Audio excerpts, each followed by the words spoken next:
Cinema शौकीन सबका स्वागत करता है। आज हम बात करने वाले हैं ब्रॉल इन सेल ब्लॉक 99 के बारे में। ये कहानी है एक कैदी की जिसे जेल में ब्लैकमेल किया जाता है और उसे टास्क मिलता है जेल के सबसे खतरनाक कैदी को मारने का। कहानी की शुरुआत होती है और हम ब्रेडली नाम के एक आदमी को देखते हैं जो उस जगह पर आता है जहाँ पर वो काम करता है। वो अपनी गाड़ी को टो करवा करके लाया हुआ है। यहाँ आते ही वो देखता है कि उसका बॉस दरवाजे पर खड़ा है जो उसे बड़ी अजीब तरीके से देख रहा है। तब ब्रेडली समझ जाता है कि कुछ ना कुछ तो गड़बड़ है। तब उसका बॉस कहता है कि मुझे तुमसे बात करनी है, कुछ बहुत ही ज्यादा जरूर। तब ब्रेडली सुनने के लिए तैयार हो जाता है। उसका बॉस बताता है कि मेरा ये गैराज बहुत दिनों से घाटे में जा रहा है। अब मेरे पास बिल्कुल भी पैसे नहीं है कि मैं तुम्हें पैसे दे सकूं, इसीलिए मैं तुम्हें नौकरी से निकाल रहा हूँ। तब इन बातों को सुनने के बाद ब्रेडली परेशान हो जाता है। वो जानता है कि वो अपने बॉस से नहीं लड़ सकता, अगर वो चाहे तो उसे निकाल सकता है। फिर ब्रेडली अपनी चीजों को पैक करता है और निकल पड़ता है अपने घर की तरफ। लेकिन जैसे ही वो घर के नजदीक आने वाला होता है वो देखता है अपनी पत्नी लॉरेन को जो घर के बाहर एक कार में बैठी है और कार में बैठ करके वो फोन पे किसी से बात कर रही है। तब ब्रेडली को शक होने लगता है लॉरेन पर कि वो किससे बात कर रही है। वो बहुत देर तक उसे देखते रहता है। फिर थोड़ी देर के बाद वो अपने आप को नहीं रोक पाता है। वो लॉरेन के पास जाता है और कार का दरवाजा खोल के कहता है कि मुझे नौकरी से निकाल दिया गया। इसी बीच उसकी नजर पड़ती है लॉरेन के गले पे जहाँ पर लाल निशान है। वो समझ जाता है कि किसी ने लॉरेन के गले पे किस किया है। तब वो और भी ज्यादा गुस्सा हो जाता है। वो सारी चीजें निकाल के फेंकता है और लॉरेन से उसका फोन लेता है ताकि वो चेक कर सके कि वो किससे बात कर रही थी। जब वो पूरा फोन चेक करता है तब उसे पता लगता है कि लॉरेन एक लड़के से बात कर रही थी। तब वो उसे अंदर भेज देता है,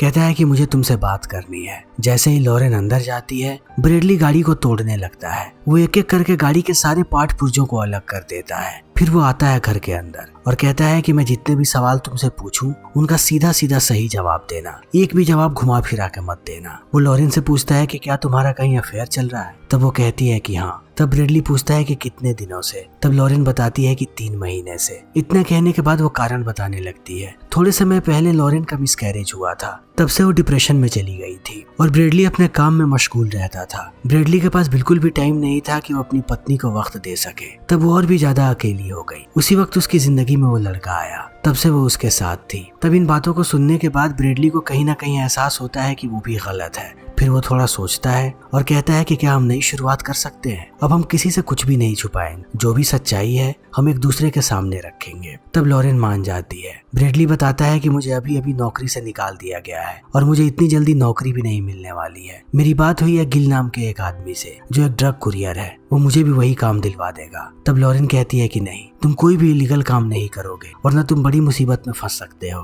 तब ब्रेडली कहता है कि मुझे ये काम करना पड़ेगा क्योंकि इतनी जल्दी मुझे दूसरा कहीं काम नहीं मिलेगा और अगर मुझे काम नहीं मिला तो मैं घर को नहीं चला पाऊंगा। फिर वक्त ऐसे ही बीतने लगता है। देखते ही देखते 8 महीने का वक्त बीत जाता है। हम देखते हैं कि ब्रेडली एक ड्रग कुरियर के रूप में अभी भी काम कर रहा है। वो एक ड्रग डीलर के घर पे जाता है, वहाँ ड्रग्स रख करके पैसे लेकर के निकल जाता है और वापस आता है अपने घर पे। तब हम देखते हैं कि ब्रेडली की लाइफ अब पूरे तरीके से बदल चुकी है। अब उसके पास एक बड़ा सा घर है और शानदार गाड़ियां हैं। अब ब्रेडली एक लग्जरी लाइफ जीता है। उसके साथ साथ लॉरेन फिर से प्रेग्नेंट हो गई है। ये दोनों एक साथ बहुत ही ज्यादा खुश हैं। ब्रेडली लॉरेन को लेकर के बेडरूम में जाने लगता है। उसी वक्त उसका फोन बजता है। वो जैसे ही फोन उठाता है गिल उसे कहता है कि जल्दी से मेरे घर पर आओ। तब इन बातों को सुनते ही ब्रेडली निकल पड़ता है। वो जैसे ही गिल के घर पे पहुंचता है गिल ब्रेडली को मिलवाता है एक और आदमी से जिसका नाम है इलेजार।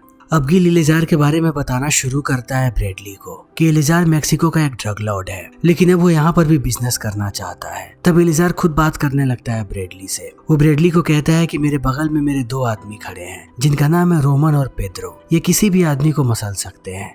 आज के बाद से ये दोनों तुम्हारे साथ रहेंगे। जब भी तुम काम पर जाओगे ये हमेशा ही तुम्हारे साथ रहेंगे ताकि तुम्हें कभी भी कोई भी दिक्कत ना हो। इससे तुम और बेहतर तरीके से काम कर पाओगे। लेकिन ब्रेडली कहता है कि नहीं, ये मेरे साथ नहीं जा सकते। वो बताता है कि रोमन को देख करके ऐसा लगता है कि वो ड्रग्स के नशे में धुत है। अगर वो मेरे साथ रहा तो मेरी मुसीबतें कम करने के बजाय वो मेरी मुसीबतों को बढ़ा देगा। तब इन बातों को सुनने के बाद इलेजार कहता है कि रोमन बहुत दिनों से काम कर रहा है। मुझे पता है कि ये कैसा है, ये हमेशा ऐसा ही दिखता है, लेकिन कभी भी इसके काम में कोई भी कमी नहीं आई। तब गिल समझाने लगता है ब्रेडली को कि ये बहुत ही बड़ा मिशन है। इलेजार तुम्हें बहुत ही बड़ा काम दे रहा है। तुम्हें सिर्फ एक काम को करना है, बस इस काम को अच्छे से कर। अगर ये काम अच्छा हुआ तो मेरे ताल्लुकात इलेजार के साथ अच्छे हो सकते हैं। इस काम को करने के बाद मैं तुम्हें छुट्टी दे दूंगा, वो भी 3 महीने की। जैसे ही तुम पिता बनोगे तब से तुम 3 महीने की छुट्टी पर जा सकते हो। तब इन बातों को सुनने के बाद ब्रैडली भी मान जाता है और वो निकल पड़ता है पेड्रो और रोमन के साथ। इन्हें ड्रग्स लेकर के आना है। ब्रैडली इन्हें लेकर के निकल पड़ता है। ये लोग बताते हैं कि हमें समंदर में जाना है। तब सबसे पहले ये लोग पहुंचते हैं हार्बर पे, जहां से एक छोटी सी बोट लेकर के चले जाते हैं समंदर के बीचों बीच। तब पेड्रो इन्हें रुकने के लिए बोलता है। खुद वो स्विमिंग सूट पहनता है और चला जाता है पानी के अंदर। अंदर जाते ही हम देखते हैं कि एक बहुत ही बड़ा कंसाइनमेंट है जिसे चैन से बांध करके रखा गया है। तब पेड्रो चैन को काटता है। चैन के खुलते ही ड्रग्स के बैग्स ऊपर आने लगते हैं। फिर ब्रैडली और रोमन उसे ऊपर खींचते हैं। वो ड्रग्स को बाहर निकालते हैं और वापस चले आते हैं डॉक पे। यहाँ आने के बाद वो सारे ड्रग्स को लेकर के आ रहे होते हैं, लेकिन ये लोग डॉक से बाहर निकलते उससे पहले ब्रैडली को लगता है कि यहाँ पर पुलिस वाले घूमते रहते हैं। अगर इस वक्त ये लोग बाहर निकले तब ये लोग पकड़े जा सकते हैं। तब वो इनसे बैग लेता है और एक एक करके फेंकने लगता है समंदर में कि बाद में वो उन्हें निकाल करके ले जाएंगे। तब इस चीज को देखते ही रोमन और पेड्रो गुस्सा हो जाते हैं। वो सबसे पहले पीटते हैं ब्रैडली को और उसके बाद बैग्स को लेकर के यहाँ से भागने लगते हैं। तब थोड़ी देर के बाद ब्रैडली भी अपने आप को संभालता है और निकलने लगता है डॉक से बाहर। तभी वो देखता है कि पुलिस की बहुत सारी गाड़ियां यहाँ पर आ रही हैं और उन लोगों ने देख लिया है रोमन और पेड्रो को। फिर देखते ही देखते यहाँ पर गोलीबारी शुरू हो जाती है। चारों तरफ से गोलियां चलने लगती हैं। रोमन और पेड्रो ये लोग अंधाधुंध पुलिस वालों पर गोलियां चला रहे हैं। तब ब्रैडली यहाँ से निकलने लगता है। वो नहीं चाहता कि वो पुलिस वालों के हाथ लगे, लेकिन वो निकलता उससे पहले उसकी मुलाकात होती है एक पुलिस वाले से जो ब्रैडली से हेल्प मांग रहा होता है। तब ब्रैडली भी कंफ्यूज हो जाता है कि वो क्या करे। अगर वो यहाँ से भागा तब पुलिस वालों को उन पर शक हो सकता है। तब वो निश्चय करता है कि वो पुलिस वालों की मदद करेगा। वो एक बंदूक उठाता है और एक ही झटके में रोमन और पेड्रो दोनों को मार देता है, क्योंकि वो नहीं चाहता था कि वो दोनों पकड़े जाएं। अगर वो दोनों पकड़े जाते तब ब्रैडली के साथ साथ उनका पूरा गिरोह पकड़ा जाता और ब्रैडली कभी भी ये नहीं चाहता। लेकिन जैसे ही पुलिस वाले इस चीज को देखते हैं वो उसे गिरफ्तार कर लेते हैं और ब्रैडली जाता है जेल। तब एक डिटेक्टिव आता है उससे पूछताछ करने के लिए। जब वो पूछताछ करना शुरू करता है तब उसे एहसास होता है कि ब्रैडली एक बहुत ही चालाक आदमी है जो इतनी जल्दी कुछ भी नहीं बताएगा अपने बारे में। तब ये लोग ट्रायल की शुरुआत कर देते हैं और ब्रैडली को सजा मिलती है 7 साल की। अब 7 साल के लिए उसे जेल जाना है। जैसे ही ब्रैडली जेल पहुंचता है सबसे पहले उसकी सारी चीजें ले ली जाती हैं, खास करके जितने भी मेडल्स हैं। उसे नए कपड़े दिए जाते हैं और भेज दिया जाता है जेल के अंदर। उसे 4थे माले पर भेजा जाता है। उसके साथ एक आदमी है जो उसे सारी बातें बता रहा है कि क्या करना है। जैसे ही ब्रैडली 4थे माले पर पहुंचता है उसकी मुलाकात होती है यहाँ के वार्डन से जिसका नाम है आंद्रे। आंद्रे ब्रैडली को कहता है कि मैं तुम्हें सबसे पहले यहाँ के नियम कानून बताना चाहता हूँ जिन्हें तुम कभी भी नहीं तोड़ सकते। सबसे पहला नियम ये है कि जैसे ही घंटी बजे अपने सेल से बाहर आ जाओ और आकर के खड़े हो जाओ चुपचाप।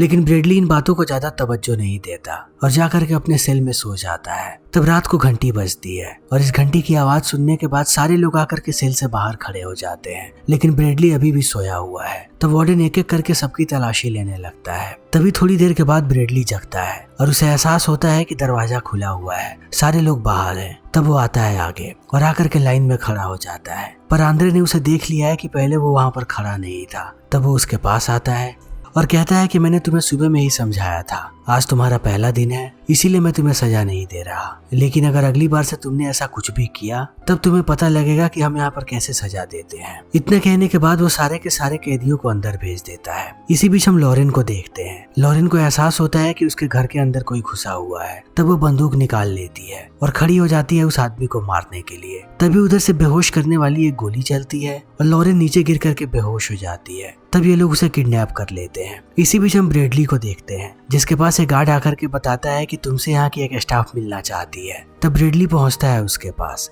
इस स्टाफ का नाम है डेनिस। डेनिस कहती है कि तुमसे कोई डॉक्टर मिलना चाहता है। तब ब्रैडली कंफ्यूज हो जाता है और कहता है कि मुझसे कोई डॉक्टर क्यों मिलना चाहेगा। तब डेनिस बताती है कि वो तुम्हारी पत्नी का डॉक्टर है, उसके प्रेगनेंसी में कुछ कॉम्प्लिकेशंस हैं, वो तुम्हारे साथ वही डिस्कस करना चाहता है। तब ब्रैडली पहुंचता है उस डॉक्टर के पास। इसका नाम है डॉक्टर पेलमैन और ब्रैडली बात करना शुरू करता है डॉक्टर से। तब ब्रैडली को एहसास होता है कि ये डॉक्टर एलेजार के लिए काम करता है। डॉक्टर ब्रैडली से कहता है कि तुम्हारे बेवकूफ़ी के चक्कर में एलेजार को $3.2 मिलियन का घाटा हुआ है। वो सारा का सारा माल पकड़ा गया। एलेजार बहुत ही ज्यादा गुस्से में है। इतना कहने के बाद वो अपने फोन में तस्वीर दिखाता है लॉरेन की, जिसे इन लोगों ने किडनैप करके रखा है। तब इस चीज को देखते ही ब्रेडली भड़क जाता है और डॉक्टर से कहता है कि आखिर तुम लोग चाहते क्या हो। तब डॉक्टर बताता है कि तुम्हें हमारा एक काम करना पड़ेगा, अगर तुमने उस काम को कर दिया तब हम तुम्हारी पत्नी को आजाद कर देंगे। तुम्हें जाना है सेल ब्लॉक 99 में, जहाँ पर एक कैदी है जिसका नाम है क्रिस्टोफर ब्रिज। उसे आजीवन कारावास की सजा मिली है, लेकिन तुम्हें उसे मारना है। वो यहाँ के मैक्सिमम सिक्योरिटी जेल में है, यानी कि तुम्हें दूसरे ब्लॉक में जाना पड़ेगा। अगर तुमने उसे नहीं मारा तो एलिजार तुम्हारी पत्नी को मार देगा। अब डिसीजन तुम्हारा है, तुम्हारे पास बहुत ही कम वक्त बचा है। तब ब्रेडली डॉक्टर को कहता है कि जाकर के एलिजार को कह दो, मैं उसका काम कर दूंगा, उसे मेरी पत्नी को चोट पहुंचाने की जरूरत नहीं है। फिर इनकी मीटिंग खत्म हो जाती है और ये लोग यहाँ से जाने लगते हैं। ब्रेडली जैसे ही अंदर जाता है वो आंद्रे को देखता है। आंद्रे को देखने के बाद वो रुक जाता है और अपने पैरों से जूता बाहर निकालता है और टूट पड़ता है आंद्रे पर उसे मारने के लिए। तब आंद्रे भी उसे मारता है। ये लोग बहुत देर तक लड़ते रहते हैं। ब्रेडली आंद्रे को इसलिए मार रहा है ताकि उसे एक डेंजरस क्रिमिनल घोषित कर दिया जाए और भेज दिया जाए ब्लॉक 99 में, जहाँ पर उसे क्रिस्टोफर मिलेगा। वो बहुत देर तक आंद्रे को पीटता है और उसे बेहोश कर देता है। तभी बाकी गार्ड्स यहाँ के देख लेते हैं कि ब्रेडली क्या कर रहा है। तब कुछ और गार्ड्स आते हैं और वो ब्रेडली को लेकर के जाने लगते हैं, लेकिन बीच रास्ते में उसे एहसास होता है कि जो काम उसने किया है कहीं उतना वायलेंस काफी ना हो। तब वो बाकी गार्ड्स को भी पीटने लगता है। वो बहुत देर तक उन्हें पीटता है। तब ये लोग उसे इलेक्ट्रिक शॉक्स देते हैं और बेहोश करके नीचे गिरा देते हैं और अंत में इन लोगों को इस जेल से ब्रेडली को ट्रांसफर करना ही पड़ता है। अब ब्रेडली भी जा रहा है मैक्सिमम सिक्योरिटी जेल में। वहाँ जाते ही उसका सामना होता है वहाँ के वार्डन से। वार्डन ब्रेडली को कहता है कि तुम जिस जेल से आ रहे हो वो जेल स्वर्ग था और उसके मुकाबले ये जेल नर्क है। हम यहाँ पर तुम्हें कभी भी सुकून से नहीं रहने देंगे, इसीलिए कभी भी हमारे सुकून को खराब करने के बारे में मत सोचना। इतना कहने के बाद ये लोग ब्रेडली को चेक करते हैं और भेजने लगते हैं अंदर। ब्रेडली को भेजा जाता है सेल ब्लॉक 59 में। वो जैसे ही अपने सेल के अंदर दाखिल होता है देखता है कि यहाँ पर बदबू आ रही है, बहुत ही गंदी वाली। यहाँ पर टॉयलेट भी ओपन टॉयलेट है जिसकी कभी भी सफाई नहीं होती। उससे पहले जो भी कैदी यहाँ पर रहता था उसने इस जगह को और भी ज्यादा गंदा करके रखा है।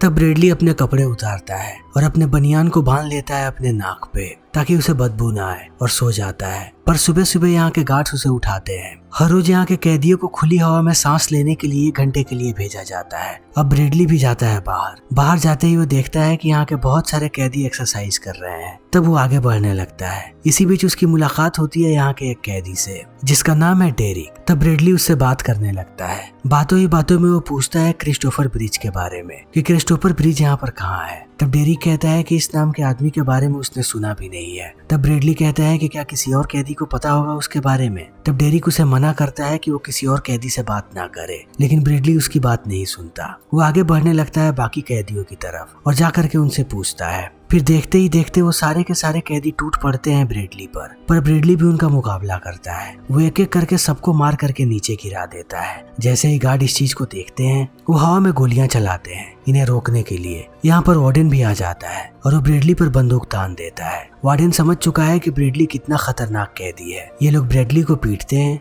फिर उसके चेहरे पर मास्क लगा देते हैं और घसीट के लेकर के जाने लगते हैं सेल ब्लॉक 99 की तरफ। बहुत देर के बाद ये लोग पहुंचते हैं 99 की तरफ। तब ये लोग ब्रेडली के सर से पट्टी हटाते हैं। जैसे ही ब्रेडली पूरे जगह को देखता है उसे एहसास होता है कि ये जगह बेसमेंट के अंदर है, पूरा का पूरा आइसोलेशन में। फिर ये लोग उसके शरीर पर एग्जीक्यूशन जैकेट लगा देते हैं और लेकर के जाते हैं उसके सेल में। सेल में जाने के बाद ब्रेडली देखता है कि अंदर कांच के टुकड़े पड़े हुए हैं, यानी कि अंदर कोई चल भी नहीं सकता। फिर भी जाकर के ब्रेडली बैठ जाता है। वहीं दूसरी तरफ हम लॉरेन को देखते हैं जिसे बंद करके रखा गया है एक अंधेरे कमरे में। यहीं पर डॉक्टर भी है और इन लोगों ने कोरिया से एक डॉक्टर को बुलाया है जो अबॉर्शन एक्सपर्ट है। अभी तक इन लोगों ने लॉरेन का अबॉर्शन नहीं किया है, मगर डॉक्टर उसे एग्जामिन कर रहा है। तभी हम ब्रेडली को देखते हैं जो रात में क्रिस्टोफर ब्रिज का नाम चिल्लाता है। तब उसके सामने वाला कैदी कहता है कि यहाँ पर क्रिस्टोफर ब्रिज नाम का कोई भी आदमी नहीं है। तभी दोबारा गार्ड्स चले आते हैं और अब ब्रेडली को कहते हैं कि तुम्हारे साथी तुमसे मिलना चाहते हैं। इतना कहने के बाद वो उसे लेकर के जाते हैं बाहर। तब ब्रेडली उन्हीं लोगों को देखता है जिन्हें उसने पीटा था आज सुबह में, और यहीं पर वो अली अज़ार को भी देखता है। तब वो कंफ्यूज हो जाता है कि आखिर अली अज़ार यहाँ पर क्या कर रहा है। तब अली अज़ार सारी चीजों को बताना शुरू करता है कि तुमने मेरे 3.2 मिलियन डॉलर्स का नुकसान किया, लेकिन बात वहीं पर खत्म नहीं हुई। पुलिस वालों ने मुझे गिरफ्तार कर लिया और मैं इस जेल में आ गया। उसके साथ साथ तुमने मेरी बहन को विधवा भी किया है, क्योंकि पेड्रो मेरी बहन का पति था। तुमने उसे भी मार दिया, इसीलिए मैंने ये प्लानिंग की। डॉक्टर को मैंने तुम्हारे पास भेजा ताकि तुम यहाँ पर आ सको। क्रिस्टोफर ब्रिज नाम का कोई भी आदमी नहीं है। मैं चाहता था कि तुम सेल ब्लॉक 99 में आओ ताकि मैं तुम्हें तड़पा तड़पा के मार सकूं। इतना कहने के बाद वो लॉरेन की तस्वीर दिखाता है ब्रेडली को कि हम जल्दी उसका अबॉर्शन करेंगे। और अब ये सारे लोग टॉर्चर करने लगते हैं ब्रेडली को। जब वो बेहोश होने के कगार पे होता है तब ये लोग ले जा करके उसे लिटा देते हैं। लेकिन थोड़ी देर के बाद जैसे ही ब्रेडली को होश आता है वो चुपके से आता है इनके कमरे में और एक एक करके एलिजार के सारे लोगों को मारने लगता है। सबको मारने के बाद वो पहुंचता है एलिजार के पास और उसे टॉर्चर करने लगता है। फिर कहता है कि अभी के अभी डॉक्टर को कॉल करो और उसे बोलो कि मेरी पत्नी का अबॉर्शन ना करे। उसके साथ साथ वो उसे गिल के घर पे ले जा करके छोड़ दे। तब एलिजार ऐसा ही करता है, लेकिन जैसे ही वो कॉल काटता है ब्रेडली एलिजार का पैर तोड़ देता है। तभी हम डॉक्टर को देखते हैं जो लॉरेन को लेकर के जाता है गिल के पास। जैसे ही लॉरेन गिल के पास पहुंचती है गिल गोली मारता है डॉक्टर और उसके साथ साथ अबॉर्शन डॉक्टर को भी और वो कॉल करता है जेल में। तब उसकी बात होती है ब्रेडली से। ब्रेडली इस बात को सुनने के बाद बहुत खुश होता है कि लॉरेन अभी तक जिंदा है। वो लॉरेन से बात करता है और कहता है कि फोन को अपने पेट पर रखो, मुझे अपने बच्चे से बात करनी है। जैसे ही वो फोन को पेट पर रखती है वो कहता है कि बड़े होकर के हेल्दी और स्मार्ट बनना, किसी से मत डरना। ब्रेडली जानता है कि वो यहाँ से कभी भी जिंदा बाहर नहीं निकलेगा, इसीलिए वो अपना आखिरी संदेश दे रहा है अपने बच्चे को। फिर वो लॉरेन को आखिरी गुड बाय कहता है और जाता है एलिजार के सेल में। वो उसके सर पर तब तक किक मारता है जब तक उसका सर धड़ से अलग नहीं हो जाता। तभी यहाँ पर वार्डन आ जाता है। वो जब देखता है कि इसने एलिजार को मार दिया तो वार्डन भी गोली चलाता है और गोली आकर के सीधा लगती है ब्रेडली के भेजे में और ब्रेडली की भी मौत हो जाती है। और इसी के साथ ये फिल्म यहीं पर खत्म हो जाती है। तो दोस्तों हमारी आज की ये वीडियो यहीं पर खत्म होती है। अगर आपको हमारी ये वीडियो पसंद आई हो तो इसे लाइक करें, शेयर करें और चैनल को सब्सक्राइब करें। Thank you.